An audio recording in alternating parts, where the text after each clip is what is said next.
ಏನಾರು ಆಧಾರ ಬೇಕಲ್ಲ. ನನ್ನ ಹತ್ರ ಶಕ್ತಿ ಇದ್ರೆ ತಾನೇ ನಾ ಇಷ್ಟೊಂದು ಕೂಲಿ ಕೊಡ್ತೀನಿ,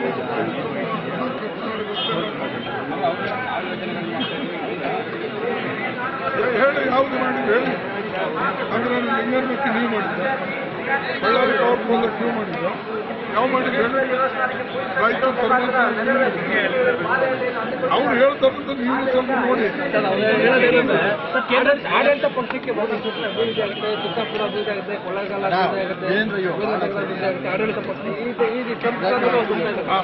ಅಂದ್ರೆ ಈ ಕೇಂದ್ರದಲ್ಲಿ ನಮ್ಮ ಸರ್ಕಾರನೇ ಇದೆ.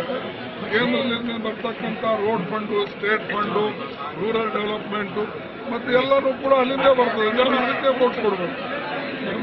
ಈಗ ನಿಮ್ಮ ಹತ್ರ ಏನು ಮರಂ ಯೋಜನೆ ಇಲ್ಲ, ನಿಮ್ಮ ಹತ್ರ ಆಮ್ ಆದ್ಮಿ ಯೋಜನೆ ಇಲ್ಲ, ನಿಮ್ಮ ಹತ್ರ ಸ್ವಾಸ್ಥ್ಯ ಯೋಜನೆ ಇಲ್ಲ, ನಿಮ್ಮ ಹತ್ರ ಉದ್ಯೋಗ ಖಾತ್ರಿ ಹೇಳೋದಂದ್ರೆ ಒಬ್ಬ ಯಾರೇ ಒಳ್ಳೆ ಆಡಳಿತಗಾರ, ಒಳ್ಳೆ ಮುಖ್ಯಮಂತ್ರಿ ಅಥವಾ ಒಳ್ಳೆ ಸರ್ಕಾರ ಈ ಮಾತಾಡೋದಿಲ್ಲ. ಇದು ಯಾವುದಂದ್ರೆ ಪಂಚಾಯತ್ನಲ್ಲಿ, ಮುನ್ಸಿಪಾಲಿಟಿಯಲ್ಲಿ ಮಾತಾಡ್ತಾರೆ.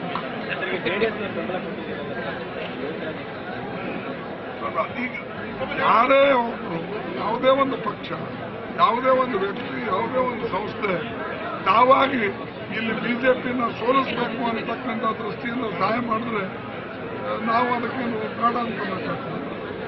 ಅಲ್ಲಿ ಜಾತ್ಯತೀತ ತತ್ವದ ಆಧಾರದ ಮೇಲೆ ಮತ್ತು ವಿಶೇಷವಾಗಿ ಸೋಮಣ್ಣ ಅವರು ಏನು ಇಲ್ಲಿ ನನಗೆ ಬಿಟ್ಟರೆ ಯಾರು ಇಲ್ಲ ಅಂತೇನು ಹೇಳ್ಕೊಳ್ತಾರೆ, ಅದಕ್ಕೆ ಜನರು ಕೂಡ ನೋಡ್ತಾರೆ. ಏನು ಎಲ್ಲರೂ ಕೂಡ ಅವ್ರು ಮಾಡಿದ್ದು ಏನು ಸರ್ಕಾರದೇನು ಕೈ ಇಲ್ಲ. ಅಂದ್ರೆ ಅವರು ವಿರೋಧ ಪಕ್ಷದಲ್ಲಿದ್ದಾಗ ಸರ್ಕಾರಗಳು ಅನೇಕ ಬೇರೆ ಇತ್ತು, ಏನು ಅವರು ಒಂದೇ ಇದ್ರು. ಇವೆಲ್ಲರೂ ಕೂಡ ಯಾವಾಗಲೂ ಕೂಡ ಮನುಷ್ಯ ತೂಕ ನೋಡಿ ಮಾತಾಡೋದು, ತೂಕದಿಂದ ಮಾತಾಡೋದು.